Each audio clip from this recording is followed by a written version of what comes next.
Hi, hope you can see and hear me. I haven't seen anybody on yet, but hopefully I will be coming through to you, and you'll be here very soon. 21 of you are here. So I'll just wait for the chat to come through. It hasn't come through as yet, but hopefully you're in a position to see and hear me. I have Mitzi, that's starting to come through now. So Mitzi's here and Polly's here, and hopefully in a minute somebody will say hi, John. Hi, Catherine's there. Say hi, John. So I know that we're in business. That's fantastic. So right, you're all starting to pop up and appear, and you can see and hear me. Okay, fantastic. Thank you. Hi, Leslie, and thank you for your little support last night.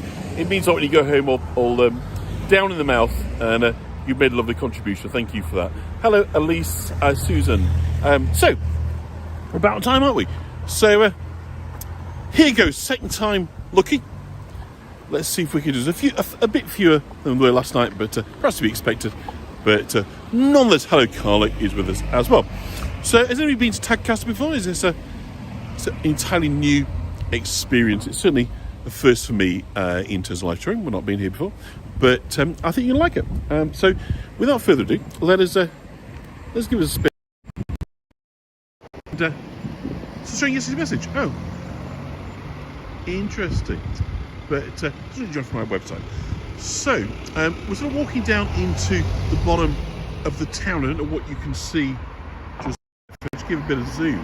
You'll see the two factory chimneys, the two brewery chimneys that dominate the town. So we're going to talk about all things brewing. We're going to have a walk down and use a Tish. Okay, so we lost Tish along the route. So let's have a walk down into town. So as I say, it's the first time we've been here to Tadcaster, but immediately there's something I hope is going to be very familiar to you, and that is the stone. The stone looks incredibly familiar, and here we are. Have a look at this. What's it remind you of? And the reason it looks so familiar is this is the magnesium limestone. It's quite literally the stone that built York. So the Romans founded the settlement here and named it Calcarea, which is a Latin word which means lime kilns. So this kind of reflects the importance of the area's magnesium limestone. Obviously, it's looking at underlying geology of this area. It's a natural resource for quarrying. So the Romans, it would seem, if not the first, certainly kind of latched onto this in a big way, and it was used to build the Roman stone fortress at York. And then jumping forward to the year 1233, and there's a quarryman that's said to live round about these parts. My name is Robert de Vavasour, and he decided that he was going to give, if you like, gift the stone for the Minster rebuild. If you remember High Priest, the Minster kind of rebuild starts at 1220, or starts the planning of it 1220 under Archbishop de Grey, is it? In 1220. And so there's going to be a massive rebuild of the Minster, but of course a very, very expensive undertaking. So Robert de Vavasour basically decides to pony up and to provide the stone from his quarries here at Tadcaster to rebuild the Minster. So basically, not only does he get an awful lot of plaudits for that, you know, his place in heaven is pretty much secured because of his contribution. So you can see as I kind of walk past here, you can recognise that stone, right? I'm sure you've now seen so much of this kind of York stone, you'd recognise it. So a statue that we've seen, I know we've seen before. Let's have a look on here, one sec. Oops. So this is Robert de Vavasour, and that is his statue. That's on the west end of the Minster. Okay, so the Twin Towers near the Queen statue, so either side of the door, and you'll see that he's holding a lump of stones. That's signifying, if you like, his contribution of the stone to building the Minster. So that's why people have asked before about statues. How come they didn't go when the saints were got rid of? And it's because he wasn't a saint. He was the stone quarryman that provided the stone. So there you go. That's answer that question. A long time after it was asked, but there we go.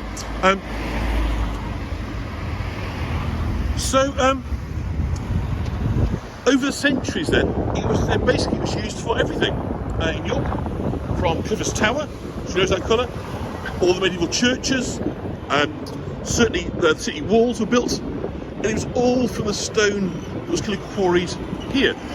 And it wasn't just York either. Westminster Hall in London, magnesium limestone. All the College of Cambridge. I'm hoping to actually take you on a tour of Cambridge when I'm down there in a few weeks. We're going to do a short tour of Cambridge over there. Well, anyway, all the colleges of Cambridge were built using magnesium limestone from Tadcaster.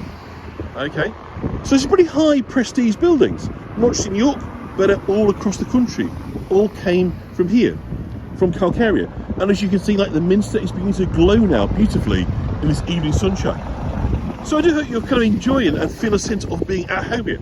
The quarries I'm used today, by the way, I'll show you a picture of the limestone quarry. This is Jackdaw Quarry, which is on the site of where the Roman quarry was. So you can see there, it's been kind of cut out, this wonderful, wonderful stone. So that's a natural resource, magnesium limestone, and it's been brought here from Tadcaster since the Roman times. Of course, floated down the river, we think, to make it easier to carry. But again, if I just, I'm getting quite good with this, aren't I? Oh no, I said that, and then I messed up taking it off. There you go. But you can see here, great slabs of it being used obviously to prevent unauthorised access to this car park. So not a especially attractive car park, but it does give you a sense of what this stone looks like, because most of you will have only seen this before in nice blocks, carved up in the walls, in the Minster, in the church. Well, this is what it looks like in its natural sort of state. So I think it's a real kind of nice companion piece to bring you here when you're so used to coming to York, to bring you to see from whence York sprung. So there we go. So walking on to Tadcaster Bridge, and in Roman times, so Calcaria, as it was then known, was a major road junction. So Tadcaster line on what they call Ermine Street, which is the Roman road from London to York. And in Tadcaster, the road crossed the River Wharfe, which we're coming to now. And it's been suggested by some this was merely a ford, in other words, you know, a low part you could sort of cross without a bridge, but it seems unlikely because the Romans were actually prolific sort of bridge builders. So this being a major route, it's very, very unlikely that they'd hang around and wait for, you know, the kind of the water levels to be low enough to cross. You know, it's much more likely to be a bridge, but chances are it was a wooden bridge. It's thought, and I don't know how well you can see just there in the sunshine, but the bridge was up near the church, about 50 metres up from where we are right now. Hi Patty, love you suits. And probably made of timber, and then this bridge perhaps collapsed in the early part of the 5th century. So it's at that stage, perhaps in the Dark Ages, where it becomes a ford because the bridge has collapsed. But this is where they talk about the ford rather than the Roman times. Around 1240, we think, the first stone bridge was constructed on this site, possibly from a castle which was located again just near the church of Motte Bailey Castle, was just over the way there. There's no real kind of trace of it left apart from some earthworks we'll walk past a little bit later on in the tour. But this bridge still exists in 1461 because there's reports in 1461 that the Battle of Towton, remember the Battle of Towton? You get this terrible rout, and the Lancastrian forces are flee. Many of them drown, of course, in Cock Beck, which is far away from here. Some of them make it across this bridge. So in 1461, we know that bridge was kind of still in place as a crossing place. And historically, actually, this point here, crossing the wharf, marked the beginning of the West Riding, the end of the ancient of York. In other words, York's authority ended at this bridge, and the West Riding began on the other side. And so all the dignitaries that were kind of travelling to York were met in the centre of the bridge, because the centre of the bridge was, if you like, the kind of no man's land, the neutral area. And there's many kings have been recorded as being met on Tadcaster Bridge by the great and the good of York. So we're going to bring you down to the side of the bridge, show you something quite interesting you might not know about the bridge. So it seems that sometime after 1684, the bridge then succumbed to a flood, which, you know, basically washed it away, and it required a complete replacement. So the bridge that we're standing on now was begun in 1699. Okay, and again, using, we think, the foundation, the original bridge from the 13th century, but it was pretty heavily modified in the 18th century. And then here's another York connection. In 1791, John Carr, the famous architect, designed so many of York's fine buildings, was brought in to basically widen the bridge. And what he basically did was, I can show you this, is that And it's interesting because you can see, hopefully, the way this bridge doesn't align with the high street. And there's a reason for that. And that's because what John Carr did was he built a second bridge, which I'm about to show you, which is awfully kind of clever. So he wanted to widen the bridge to allow more sort of capacity coming over it. So rather than take the bridge down and rebuild a wider bridge, what he in effect did was build a second bridge side by side. Can you see that ridge there? I'm hoping that the signal is pretty good for you. So you can see that. So in effect, that's the 1699 bridge on one side, and you've got John Carr's bridge here on the other side. So in effect, they built it side by side, which is a brilliant solution. Don't you think that's well, I've never heard of being done before. And so it doubles the width of the bridge. Now, what the bridge also does is it acts as, if you like, the line between East and West Tadcaster. And so in 2015, this vital link between one side of the town and the other was lost when the storm collapsed, when the bridge collapsed during Storm Frank. Some of you may have seen this. It became like world famous kind of news. The Boxing Day floods of 2015 had caused havoc in York, and here in Tadcaster, the impact was even worse. So I'm going to go back up this bank. So, hopeful. On Boxing Day of 2015, which is when York got hammered with the floods, they began to see movements in the bridge that made them think it was unsafe. And so consequently, they'd taken the bridge out of circulation. But they thought actually it was going to be okay. The problem was that basically very, very strong floodwaters, very, very fast moving currents were coming in on this side of the bridge. And basically one of the supports, which you can see have been completely remodeled, these kind of round sticky outy bits, are all the kind of the work they did afterwards. To beef it up. But basically one of these had got weakened. Now when the floodwater was high, it sort of floated because the water sort of kept it buoyant, as you might say.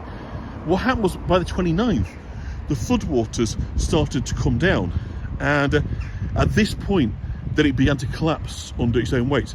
And there was a famous video. Now I've never done this before, I've never shown video as part of it, so hopefully this will work. If it doesn't, I'll stick it on my channel, but hopefully you can now see. So this was shot by a member of the public that was just happened to be stood here with a camera pretty much where we are now, and this is on the night of the 29th of December in 2015. As you can see, the bridge now just collapses into the river, which was pretty amazing. And of course, because this was captured so well on the video, that was kind of shown all over the world. And so briefly, kind of Tadcaster. So I'll show you one more time because it is incredibly, captivating footage. So that's exactly where we're looking at now. So yeah, exactly so fast. The problem is that you might just see the exposed some sort of linear pipes running across there. You've got gas mains running across, and so unfortunately the gas mains were ruptured, and as a result of that, so let's stop that.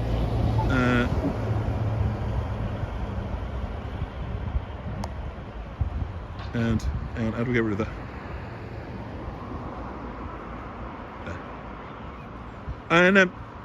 And so people had to be evacuated, and there's some say the Riley Smith Hall somewhere to Tadcaster Grammar School. We'll talk about a little bit later on. Did that work, by the way? That video work okay? As a kind of droppings? I've never actually done that before, so do let me know. Just give me a thumbs up if you think that kind of was an interesting kind of addition to it. I've used photos, never used video before. So if that worked, give me a thumbs up and let me know. So basically, the collapse caused this rupture in the kind of gas main, and a bigger problem was not just the evacuation, but of course it ruptured this town which exists on both sides, the east and west. So now without the bridge, there was a 14-mile detour around to kind of get from one side of Tadcaster to the other. Now eventually a footbridge was built sort of further down the track to allow kind of pedestrians to cross. Again, I've got an image of the footbridge in place, but of course it's merely that it's a footbridge. It couldn't take transport over. So whilst there was, obviously a method of getting from one side of the river to the other, it's not great. And I mean, a lot of people sort of still take the view that it kind of killed off a lot of the trade in the town. People got used to shopping elsewhere, going elsewhere, and that the town has never really sort of fully recovered from that, which you can kind of understand, the challenge of that, can't you? But at least they could get across from one side to the other now. But in total, it was over 400 days to repair this bridge. And then on the day that the bridge opened, the residents of Tadcaster joined together to cross the bridge to reunite the town. So this is in 2017, so again, last picture from this kind of section where we walk on. Isn't that amazing? That's the town of Tadcaster coming together to celebrate being reunified by their bridge. I think that's an absolutely wonderful photo. I love the bus that's sort of stuck behind it. Why they even thought to put a bus in there, you've got to wonder. I suspect that bus was very late that day, but I don't think there was anybody for a moment minded with the Tadcaster being reunited. So there we go. So let me just get rid of that. I'm going to have a little sip of water. And so we're liking Tadcaster so far. Do let me know how much. Have a sip of water, and then we'll start talking about brewing, because that's the major industry around here. So the original widening of the bridge, which we talked about under John Carr, was driven by kind of increasing volumes of traffic entering the town in the 18th century. And much of this was due to the fact that this was on a major stagecoach route, of course, to York. So stagecoaches are coming through all day long, and stagecoaches mean multitudes of thirsty passengers eager to sample Tadcaster's famous brews, because of course what a stagecoach actually means, and I'm sure many of you know this already, is, you know, it goes in stages. They have to stop and change the horses. So consequently, you know, a stage 10, 15, 20 miles, whatever it may be, was a place you get off, you disembark, have something to eat, have something to drink. And so Tadcaster was in a fantastic position to capitalise on this. And Tadcaster is synonymous with brewing. The water running through what they call the limestone aquifers, so underground where the water comes through, are said to make the water perfect for brewing. Now, beer has been brewed in England for thousands of years. It was probably well established before the Romans arrived here in 54 BC, first time around, and it certainly continued under them. Now, initially most brewing was done at home, and it replaced water as the everyday beverage.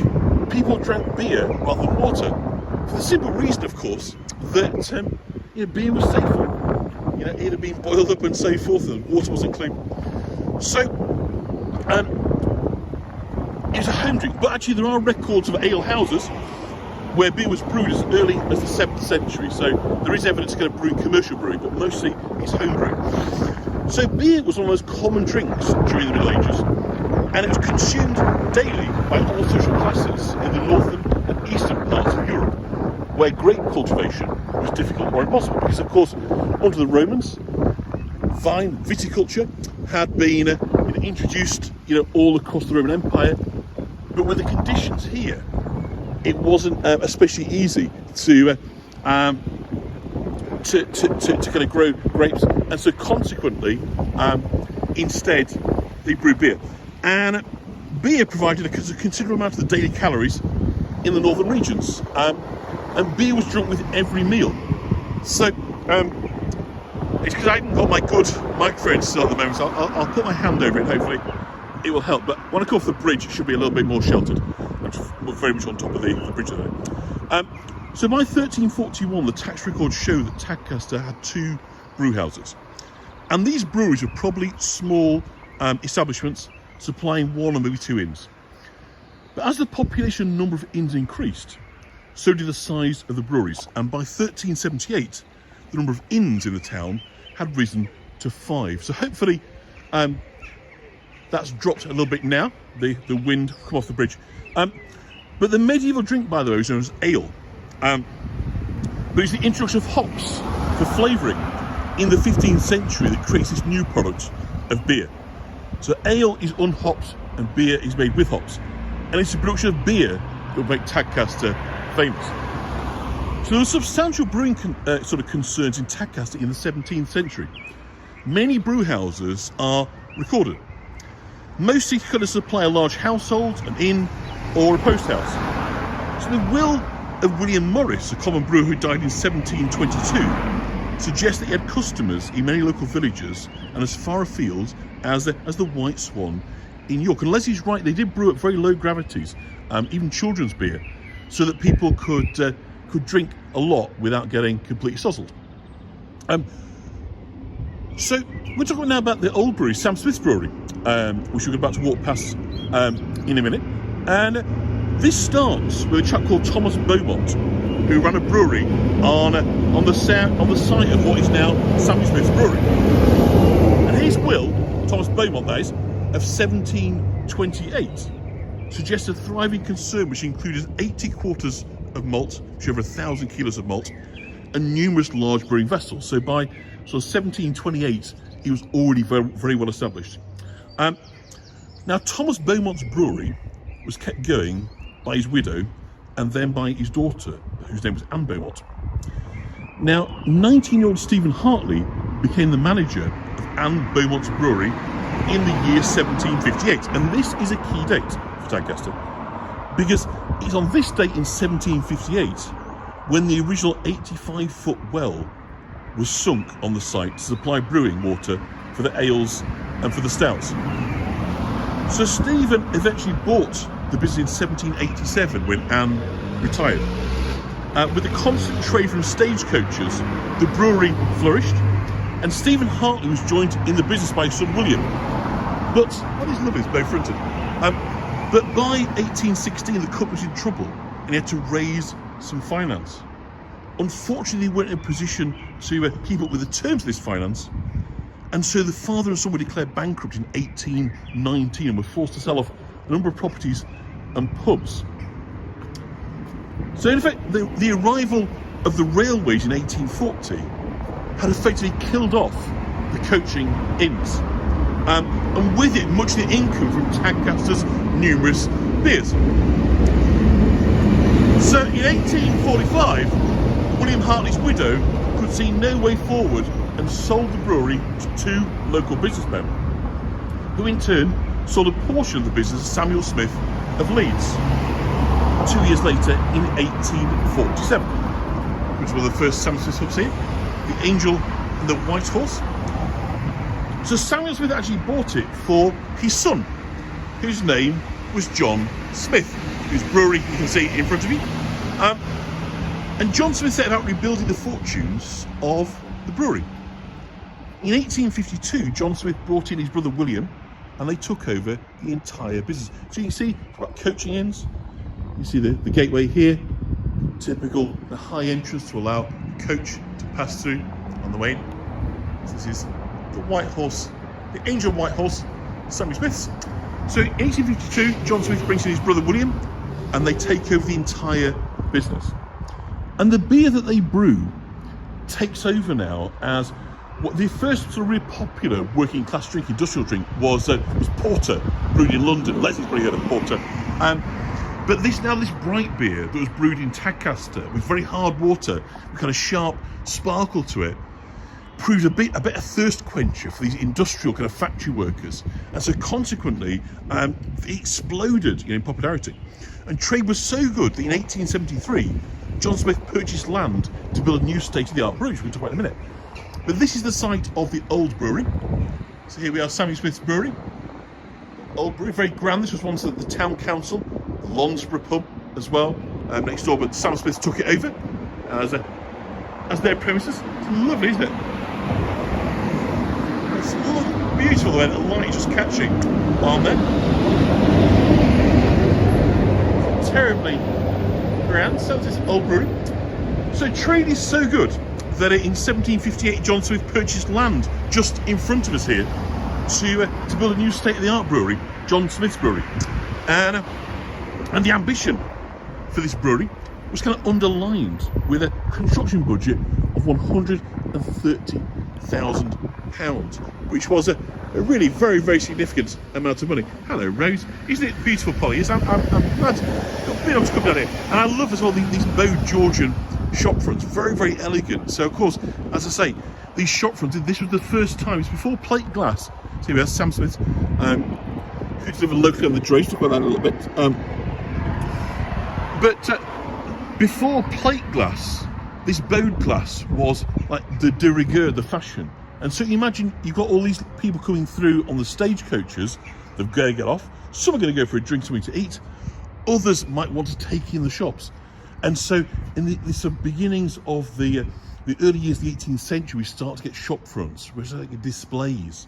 So consumption, rather than things being out the back, things are put in the front. So these people are coming through, travelling. So you can see, if you sort of pan across them, you can see how many of these wonderful kind of shop fronts. It's all listed down here. But this, by the way, is the old brewery down here. So this is Sam Smith's Brewery. So this is, so you see the original black chimney up here. And this is dray horses that they are kept. I don't know exactly where they're kept, the dray horses, but they live with dray horses. I'll show you a picture in a little bit. But this is the old brewery. So this is the Sam Smith's Brewery, dating back 1758, and that's to say that date is important because although there's a brewery already here, this is where they sank the well to draw the water, and it's still the same source of water being used today. But I want to talk now about the new brewery, which we're going to have a look at next. And it's 25 minutes already. So John Smith was kind of wanted it to be both state of the art, but also kind of magnificent. So he decided he wanted to build it from stone, from this fantasy stone, and it so happened that he had interests in stone, so he was able to use his own stone from quarries nearby. But sadly, John Smith didn't live to see his masterpiece finished. I'm going to take us to the other side because that's where you get the really brilliant vista of this brewery. So he died in 1879. So he never actually saw his industrial masterpiece that we're just approaching now finished. And his estate split his goods equally between his two brothers, Samuel and William. Now, William worked in the business, but Samuel did not. However, of the two brothers, William, who worked in the business, was a bachelor. He had no children. And under the terms of John Smith's will, the brother who outlived the other would inherit his brother's share. What he didn't want to do was to kind of break it up. There's something very Willy Wonka to me about this, isn't it? Love that. Let me just try and get that aligned properly for you. But isn't that incredibly grand, the kind of Victorian, the Tadcaster Brewery? So the idea was to keep it together, so whoever died first, the other brother would of course inherit. So Samuel died, the guy who worked in the brewery, in 1880. Sorry, the one who didn't work in the brewery died in 1880, shortly after his brother John had died. So now William is the only surviving brother, but he's got no offspring of himself. And under the term of John Smith's will, the nephew Samuel, who's the son of Samuel, and their sister Sarah's boys would not inherit. So William was kind of faced with a kind of challenge as to how to kind of get round, if you like, John Smith's wills to ensure that the family stayed, kind of involved and so forth. Because Frank and Henry, who were his sister's boys, were actually employed in the business, so they were kind of real assets. So because the new brewery was not completed, it wasn't actually covered in John Smith's will. So consequently, William had all the equipment, the inventory, and the trade names moved from the old brewery to be assigned to the new brewery. So it's possible the old brewery we looked at a minute ago with the black chimney. And this brewery here finally opened in 1883. So I'm just going to come and give you a lovely vista of this now. So William finally died in 1886, so he did live to see this opened. And the brewery's left to his nephews. It's a lovely brass plaque here. John Smith, Tadcaster Brewery. I'm aware it's a bit windy down here, but it's going to be worth it for this shot. So I'm going to cut this across. So the brewery was left to his nephews, Frank and Henry Riley. And the old brewery was left to his other nephew, Samuel. So Samuel's inheritance was somewhat clouded by the fact that the brewery was in effect an empty shell. Samuel actually owned a tannery. Now here we are. We just move backwards a little bit. I'm just going to go turn around, try and get you the full shot in there. So Samuel had owned a tannery in Leeds. He had zero brewing experience, and he inherited an empty building. Now look at that! Isn't that magnificent industrial building work? Up at the top it says Tadcaster Brewery, established 1758. That is a damn fine piece of industrial architecture. So Samuel Smith, he's got no experience, he's got an empty building, but he's aided by Britain's booming beer sector, and he makes a real kind of decent business of it. So Sam Smith has gone on to huge success.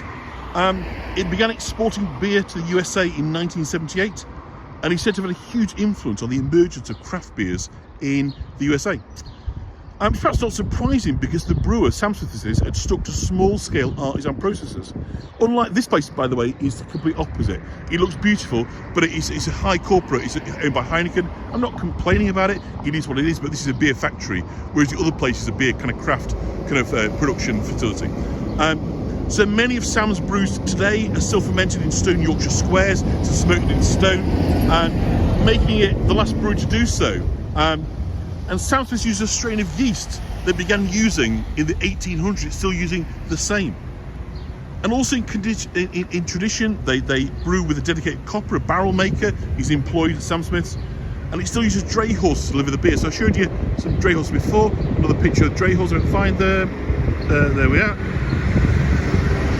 So they deliver their beer to the local pubs on the dray. And what was lovely is that during the lockdown, and obviously all the pubs are closed, they started delivering groceries to vulnerable older people and so forth, which I think is real nice. So that was kind of a part of the tradition, as you might say. So obviously John Smith's brewery has gone down the corporate route, as you might say, but Sam Smith's remains a kind of family-owned business. I'm just going to try and cross over. It's a good time for me to do that. But I absolutely love that building. There's another one actually just over the other side as well. Used to be the Bass Brewery. It's now Coors. So there's 3 brewers here in Tadcaster. So I mean, brewing is a major employer, major kind of it's sort of indelible part of the kind of Tadcaster identity. But the Sam Smith's pubs, I will just say, just so you know, is they're not popular with everybody because the owner is very keen that people should get off the phones. You don't want people on electronic devices, and so consequently, he's banned them in his pubs. You can't use your phone or laptops or tablets. You're going to converse instead. So not for everybody, but if you like kind of peace and quiet and conversation, then the Sam Smith's pubs are very much going to be down your street. And of course, it's not just people that might kind of not be very happy with the pub's policies. And there's others, of course, that really weren't at all happy with alcohol. So it's quite interesting that I find that bang opposite the brewery, we've got a Methodist church, because nobody criticised the pubs more than Wesleyans at the Methodist church. I'll read out their position on alcohol. They said, the Wesleyans this is, it's right next to a pub.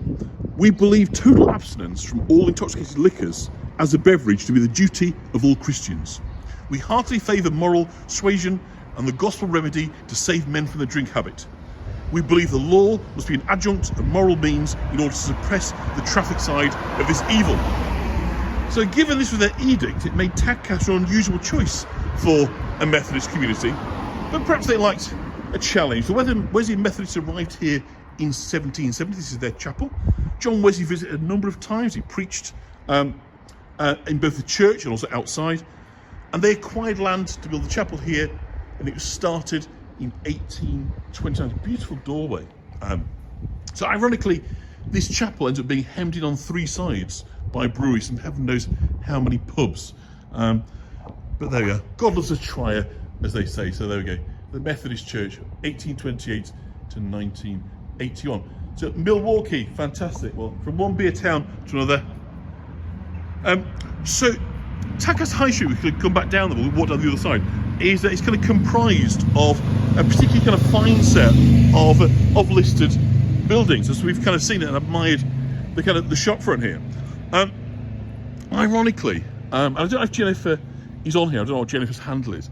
But Jennifer, we chat on Facebook, was also at Tadcaster with me at the same time. And so I don't know if she agrees that she may have noticed, but I went to school about 2 miles in that direction and would go on a kind of coach ride from my home village every day there and backwards. And so we passed through Tadcaster kind of twice a day. And I never noticed the buildings as either chatting or chewed off how to go to school. So it's only now as an adult that I can look at these buildings. So here in Rochester, New York, as Genesee Beer, fantastic art Berlin. So I mean, lots of micro brewing. As I say, Sam Smith's brewers exported to the USA in 1978 and were believed to be a kind of craft footprint, as you might say, that inspired many of the micro brewers to kind of set up. So they're very, very influential on the North American brewing scene. So there we go. So yeah, I can't say that I kind of noticed a great deal of quality of the building. There you go, 21. You're now on YouTube. 21 High Street. There you go, North America. Let's have you come. There you go. So you see some of these that look to be like former pubs and now kind of other sort of functions, but I think it's very grand. It really, do you know, you can't actually smell the beer. It's an interesting question, can you smell the beer? I can't smell the brewery in the same way it used to, but I suspect it's because there's much more kind of metallic tanks and so forth used in the production than the kind of once would have been.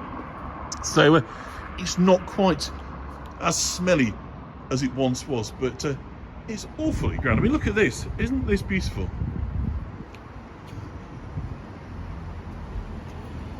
Gorgeous glass. The whole thing's very elegant. And of course, not at all dissimilar to Boston Spa. I mean, if you came on that tour with me on Boston Spa, which I'll come and do again in 1080, because I'm kind of enjoying, I mean, I've not been here before. But it's nice now to go back to places that I did in 720 doing 1080, because it gives you a bit more. Look at this. How grand thing. So you sort of see cash, you can see that there's money being splashed, there's money. There's obviously a Lord of the Manor, Lord Lonsborough, for many, many years, you know, owned large chunks. The brewery sounds a substantial property portfolio in the town as well. There's always been money here. And I think it shows when you kind of look at this. There's a simple elegance, isn't there? I love the windows too, Janet. There's an elegance, understated, but profound. You can't mistake the fact that even nestled with this kind of industrial kind of landscape that's set within it, it's very, very kind of grand as well. So let's kind of come around the corner, and another lovely building here, Costa Coffee, and we'll come into Kirkgate. So Kirkgate, for those that don't know, Kirk derives from an Old Norse word, Kirkja, meaning church, and gate is the Nordic gata, of course, which means a street. So Kirkgate is Church Street, and we're going to be looking at St Mary's Church soon. Hopefully those gates will be open. We're going to have a little wander into the churchyard. So there's kind of strong evidence of Viking settlement in this area. They pretty took control of the land from Anglo-Saxons who settled here in the time period following when the Romans left. The Romans leave at the beginning of the 5th century, and then we start to get settling. And in this part of the world, it's Angles. So Anglo-Saxons, Angles, Saxons, Jutes. In this part of the world, generally speaking, it was Angles who kind of settled here and made it their own. But this building here, I just want to show you before we get any further. This is the Ark. So this is known to be the kind of the oldest building in Tadcaster, which is very lovely. And it's known as the Ark because it's an image of Noah and his wife that carved into the kind of corbels. So I'll just bring you up there so you can see. Isn't it gorgeous?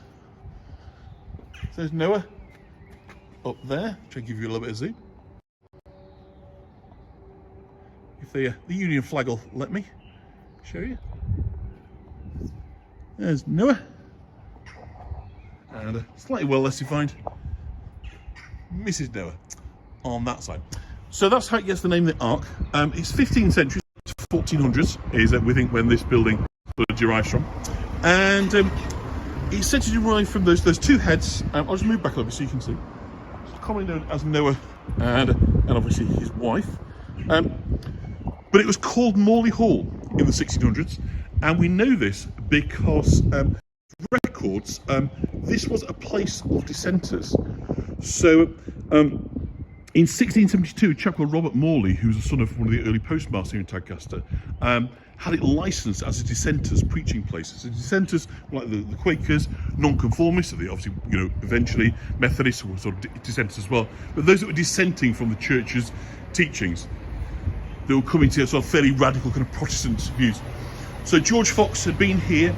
He founded the Society of Friends, known as the Quakers, and he visited Tadcaster in 1677 and preached here.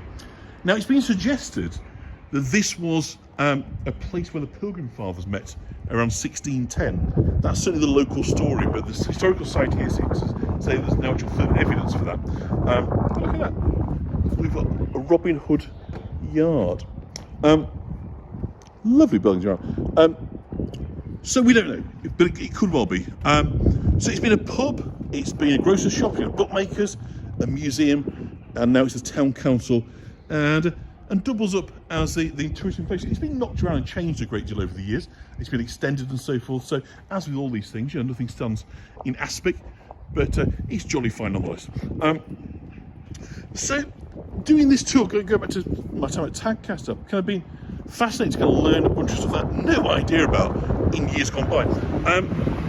And I was at Tadcaster Grammar School in the 1980s, and despite this actually being one of the first, the country's first comprehensive schools, they kind of clung on not only to the name as in Tadcaster Grammar School, but also the kind of traditions of the grammar schools. And one of this was like a sort of an administrative version of the sorting hat that places all in a house upon our arrival. And thereafter, everything you did was on behalf of your house. So academically, sporting, and so forth, and music. In a year-long competition, so you would emerge as the annual champion. So I followed my older sister into the Dawson house, which is kind of widely thought to be a kind of sleeping giant by the staff. It had won a lot in years gone by, but not much recently. And frankly, my contribution was unlikely to kind of stop the rot. But I certainly had no idea who Dawson were. I kind of think I knew the sort of important family, didn't know anything about them. So I was kind of pleasantly surprised to discover recently that the name was associated not with just another Victorian industrialist, but an education pioneer. So Henrietta Marshall was born in Tadcaster in 1727. And when she married, she became Henrietta Dawson and moved away from Tadcaster the rest of her life. She actually lived in Ireland, was very wealthy, and retained a lasting affection for Tadcaster. She died in 1797, and she left in a will in excess of 11,000 to charitable causes in the town, principally to support 10 poor women of respectable families were each to receive £15 a year. 10 other women each received £10, and also 10 shillings for each woman for clothing, 12 shillings for fuel, and 2 women were to receive £15 per year for instructing 20 girls aged between 6 and 12 years. 2 to receive £10 for instructing girls under 8 and boys while they're in petticoats. So consequently, the Dawson charity was basically about educating girls, which I think is lovely. And they used this building here was to call the Girls' Sunday School for its education activities. So this actually building here is one of the first, if not the first, purpose-built Sunday schools in England, and it dates back to 1788. Population of Tadcaster, I believe, is about 7,000. So Protestant Sunday schools were set up in the 18th century to provide education to the working children, and the Dawson charity provided free education to girls here. So as a kind of father of 4 girls, I think it's kind of lovely. I kind of feel a closer bond to Henrietta Dawson now than I ever did during my school days. So go Dawson. Let's have a look. So I looked where they still exist, but we'll come back to the houses in a minute. But so Dawson is the first of the houses we'll talk about. Calcaria is the second. We'll come back to that in a minute, of course, the name of the town. But before we do, quick look at the War Memorial. We always take a moment on these tours to look at the War Memorial, and we're not going to dip away from here. So very nice, and Leslie will be thrilled to see knitted poppies, which I think is so Dawn loved a Sunday school. That's fantastic today.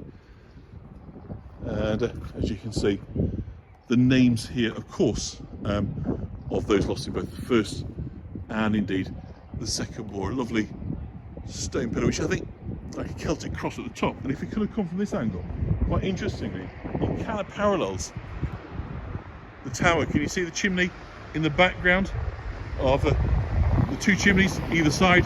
So it's like cavalry with 3 crosses, 3 chimneys. So you've got Sam Smith's brewery chimney, the War Memorial, and then the new brewery, John Smith's. This, by the way, is the Riley Smith Hall. So this is all the exciting things that happen at Tadcaster tend to happen right here. And the sister of John Smith, who we talked about again, the brewery magnate, was called Sarah, and she married a chap called Riley. And she had these 2 sons, Frank and Henry Riley, and of course, as we know, they'd inherited the brewery from William Smith in 1886. But a condition of the will was that the Rileys had to change their name to the Riley Smiths. So consequently, from that point onwards to now, the family that owned the brewery was the John Smith Brewery was the Riley Smiths rather than just the Rileys. So the Riley Smith Hall here was built in 1924, and it was built by William Riley Smith and by his aunt, Mrs. Mary Cochrane.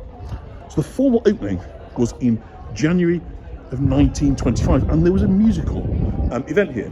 A review was staged that featured William Riley Smith himself. The opening night review was called Calcaria, after the Roman name for Tadcaster. So the theatre and the ballroom was in fact gifted to the town. It was originally going to be called the Victory Hall, the first of all, Victory of course, but it was changed at the last minute to the Riley Smith Hall. So it's kind of interesting actually that the name of the musical review was Calcaria, because going back to my school days at the houses, whilst I kind of knew the Roman name for Tadcaster was Calcaria, it was also the name of a house at our school. So I had Dawson first, and I've got Calcaria, right? And for some freakish reason, everyone in Calcaria was good at music. So in fact, they kind of pretty much had a clean sweep at the house music competition every year. And I just thought it was kind of odd, because they didn't win much else besides the music competition. So I'm now wondering, I mean, genuinely, I don't know, I'm just wondering whether all the musical talent was entrusted to Calcaria at the behest of the town's biggest employer and the musical leading light, Mr. William Riley Smith. Because I assure you, if anybody who's been to Tadcaster Grammar School, certainly at the time when I was there, would know that Calcaria meant one thing: good at music. So again, not an area traditionally where Dawson would challenge. So let's have a wander down now to the church. I think we'll cut through the church and down onto the riverbank. Let me just get a sip of water. I do hope you're... So lots of positives about Sunday school. That's nice.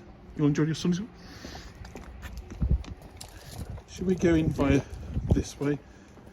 Should we have a look at the church? I think we should. Or should we go? I'm trying to think if we'll go back that way and round, or... No, I think we'll time to get on. We'll come this way. I don't want to... Isn't it lovely? So we're going to have a look now at the St Mary's Church, and the present site of the church was probably on the site of an Anglo-Saxon church, as some of the kind of stone carved work of Anglo-Saxon origin was found during the church rebuilding in 1875. Polly says, do many people live in Tadcaster and commute into York to work to save on property costs? I don't know that many. There's only about 7,000 here. I would think it's more like the commute to Leeds, a lot of them that are here. That it tends to, not many people commute into York. It tends to be to Leeds. They live in the sort of quite nicer places, but Leeds is where it provides kind of high value employment, as you might say. So this church is 15th century. But actually the Venerable Bede refers to Tadcaster. He said that a nun who'd established a monastery at Hartlepool went away to the city of Calcaster and there fixed her dwelling. So Calcaster, Calcaria, Castra by the way means town, camp, right? So Castor, Doncaster, Tadcaster, etc. Means camp, encampment. Isn't it lovely? Really lovely dimensions. Beautiful, beautiful church. I really kind of like it around here. It's a really kind of classy part of the town. And show you these houses on here as well. Everything is just that gate's lots of, but I'll come across this. It's a really kind of elegant properties. We'll have some gravestones as well in a minute, because I know you like those. So isn't it just delightful? Hopefully the signal of the picture is good, so you're able to get a nice view. Elegant, isn't it? So William de Percy, who was the first Baron Percy, was granted Tadcaster as part of his estate. So William de Percy was one of William the Conqueror's buddies, came across, brought troops, fought with William, and so consequently was rewarded with lands, and Tadcaster was part of his estate. So the Domesday, though, doesn't refer to a church here, but in 1147, William de Percy set up a monastery at Sawley in Lancashire, and the first stone building of the site of St Mary's is thought to have been built on this time. So in other words, it was a sort of what's that word I'm looking for? Like a satellite church of the monastery. Priory, that's the word I'm looking for. Around 1189, Matilda de Percy gifted Tadcaster Church to Sawley Abbey. Now in 1318, the church was destroyed in a Scots raid. There was lots of Scots raids activity around North Yorkshire and York at that time, Battle of Myton and Swale, the following year, 1319. So lots and lots of Scottish wars of independence. So they trashed the church. Now, between 1420 and 1480, the church was kind of rebuilt on its present footprint. So that's in effect what you're looking at, is the footprint and the size is the 15th century. But because it's positioned by the river, which we're going to come and walk down to next, you're going to see it was regularly subject to flooding, to such a degree actually that the foundation began to walk away. Just look at this door, by the way, before we move on. I'll tell you about the foundations. Look at that hinge. Isn't that beautiful? Absolutely lovely. Cucumber sandwiches. Yes. How very English. Isn't that glorious?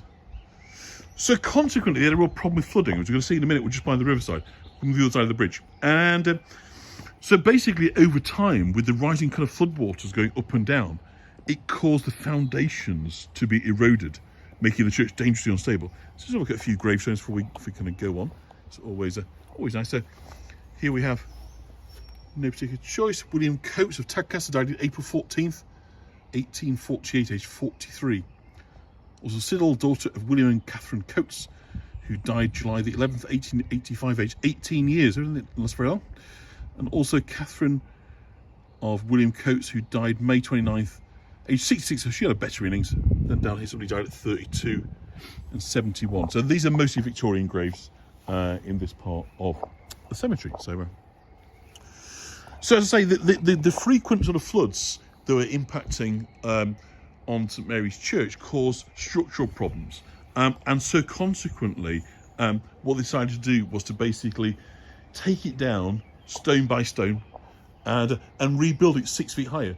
So basically the tower by there wasn't impacted, but the rest of the church has been elevated 6 feet higher. So consequently it put it above the flood line, which is obviously a good idea. So you'll see in a minute we're right by the riverside, but isn't it a glorious church? I've really enjoyed capturing this on video. I hope it's coming out well. The light's kind of nice, so we'll walk on. So there we are, the church. And we believe also that the Roman fort was located here, in this area, and that the bridge, the Roman bridge that we talked about earlier, would have been somewhere kind of.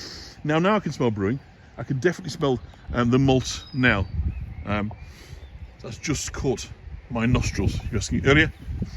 There is now a very, very malty smell around, and of course it's the malting that gives so much of the beer the flavour.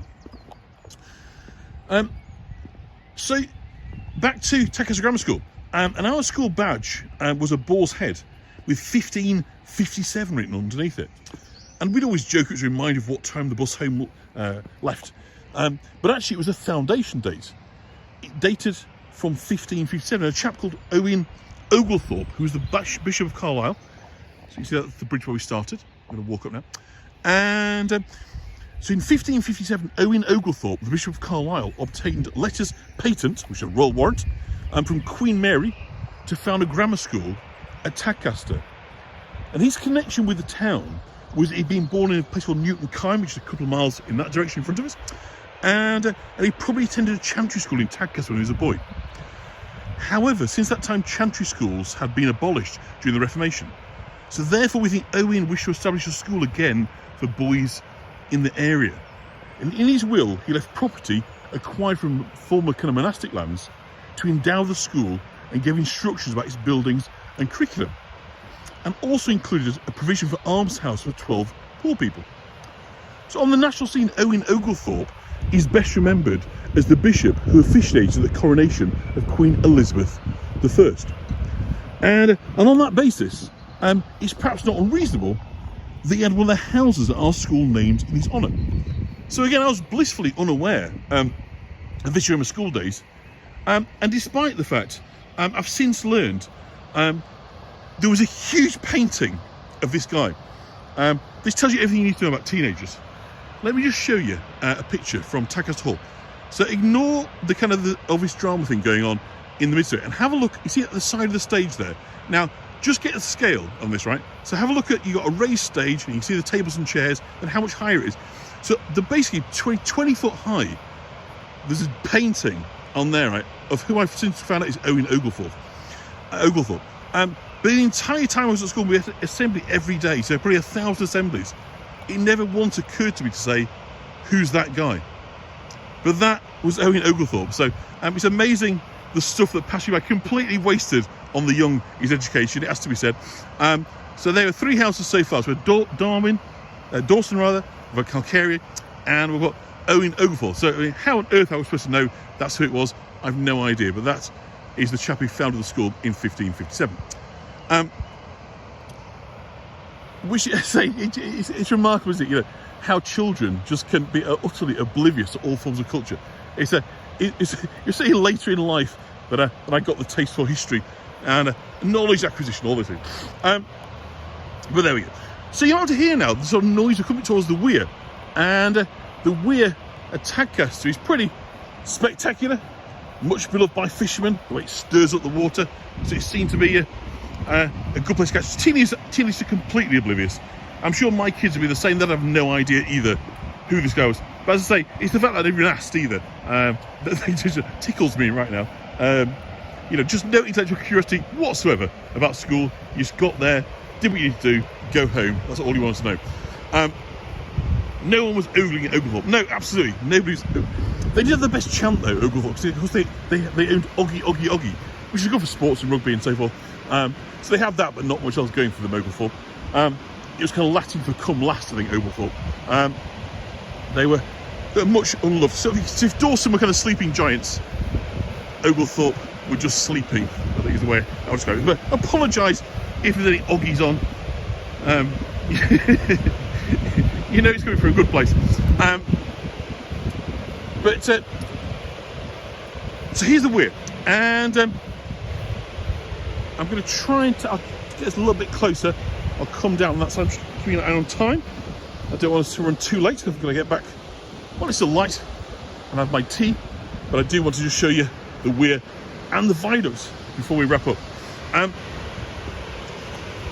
So the weir is Isabel. Weirs are basically put into rivers to basically create different levels. They can sort of be there to stimulate. They can be there for to make vessels move along.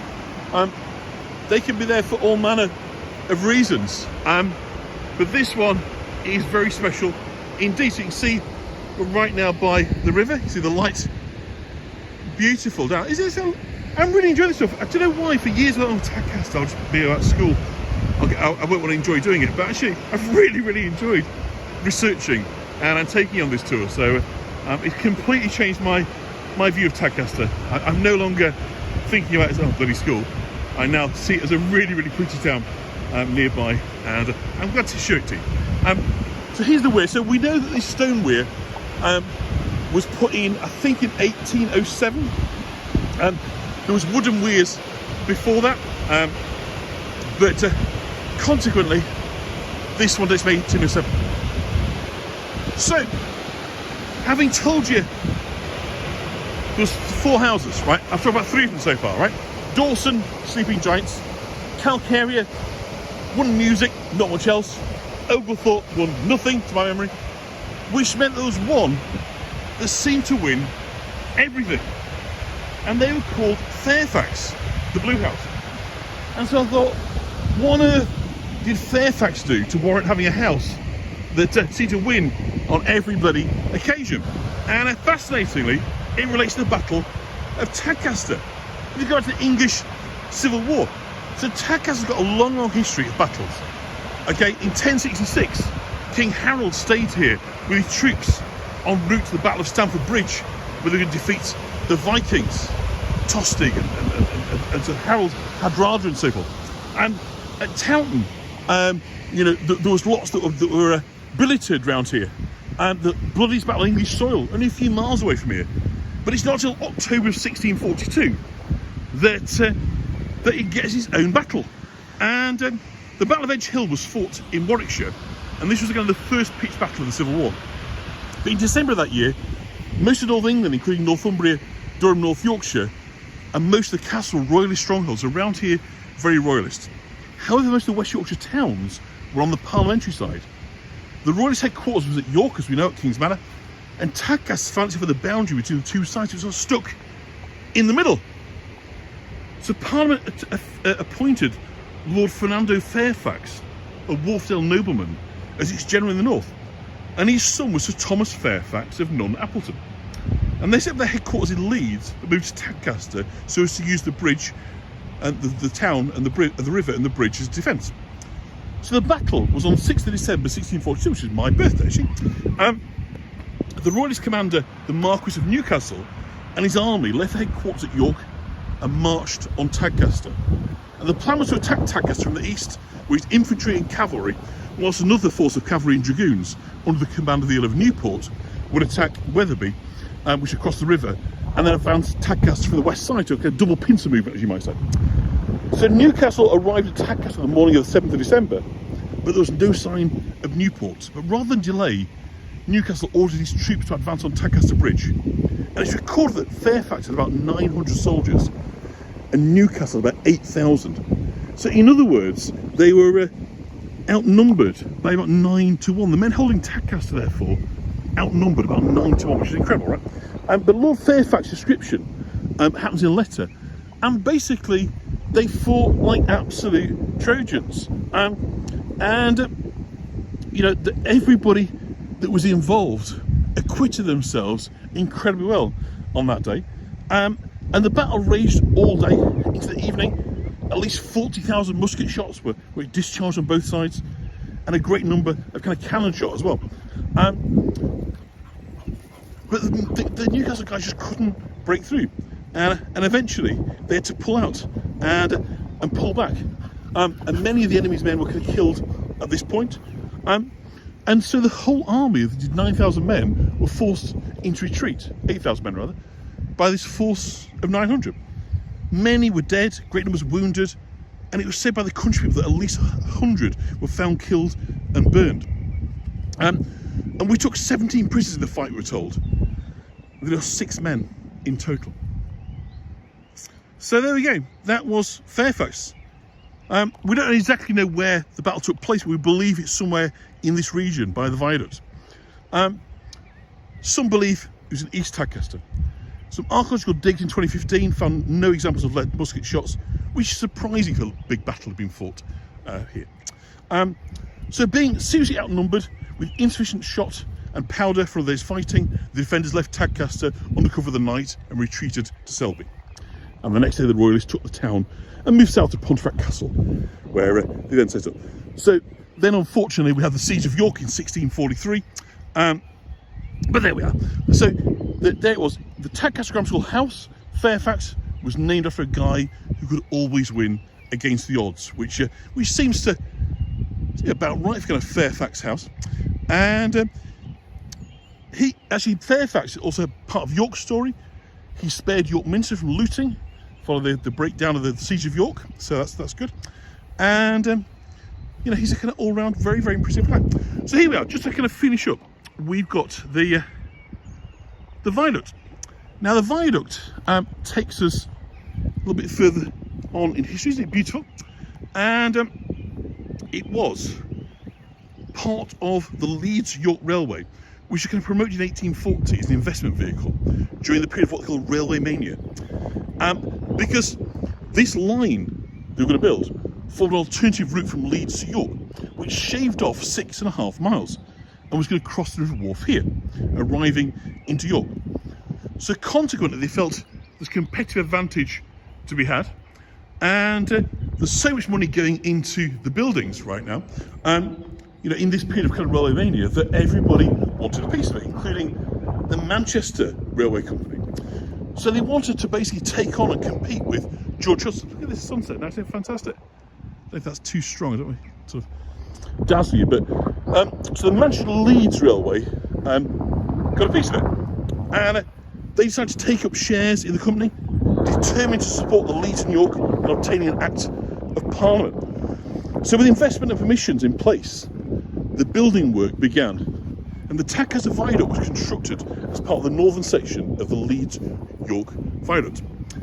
And the viaduct is constructed of 11 arches, 7 west of the river and 2 east of the river, and 2 wider arches across the river wharf.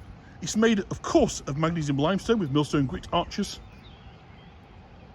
So isn't it a fantastic thing? But sadly, this proved to be the high point, insofar as that shortly after it was completed, the Manchester and Leeds Railway pulled out. So I'm just going to take you up now. I'm just going to have to go over a style. We're going to take you up onto the top of the viaduct for our final vista of the tour. Julie's only just joined us, but I'm afraid we are in the last few minutes of the tour.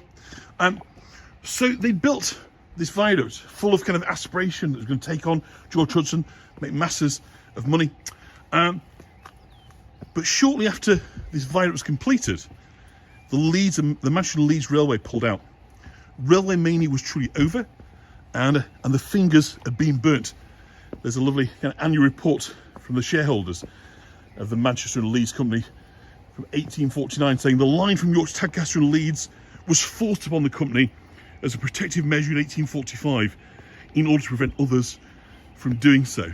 So consequently, a fair bit of arse covering, as you might say, is going on there to say nobody wants to take the blame for why it was they built this railway that didn't actually run. So with the plug pulled and the railway bubble sort of fully burst, the line was abandoned. And this viaduct has the unique distinction of never having carried a travelling passenger across. It's known locally as the Virgin Bridge, for obvious reasons. And it is a fabulous sight. And I like to think, a bit like Dawson, it is the sleeping giant of Tadcaster. So thank you everybody. I have very much enjoyed to you. I'm going to head down now, head back home, and it's been an absolute pleasure as ever bringing you and forging these links on brewing and shared interests. Of course, the stone, so familiar to York. There's so much of it that I think feels familiar, and I really have enjoyed the bridge to nowhere. Absolutely, isn't that wonderful? So sadly, it was built and never used. Now they did use it for sort of the sidings up here, so it did have a little bit of railway activity, but it was on the sort of the shunting side of things and so forth, and was never actually used as a passenger route. So there we go. It is quite literally the bridge to nowhere. So we'll just come over and have one last look at the viaduct as we go down in the sunset, and then I will leave you to the rest of your evening, the rest of your day, whatever you're doing, and I'm going to head back to York and have something to eat. So an absolute pleasure joining you. The sky is looking lovely. Oh. So let's just flick over one more time to give you a lovely view of Tadcaster, Calcarea, absolutely, Julie. And by the way, I thought, oh, things must have changed. I thought I'll research and find out. I knew I was going to talk about the house of schools, and I thought it can't be the same. So I thought I'll go on, and so I typed in house competition at Tadcaster Grammar School to see what came up. And the first thing that I saw was that, which I guess shows that nothing ever changes in Tadcaster. So thank you very much, everybody, for joining me. Well done to Fairfax, worthy winners, I'm sure, and I'm sure Dawson pushed you all the way. So to all the people who watch this that know about the house at Tadcaster, I did this in the spirit of fun. So I hope you enjoyed it, and we'll see you again very soon. So thank you from Tadcaster, from the viaduct, North Yorkshire. An absolute delight, and look forward to seeing you very soon. Okay.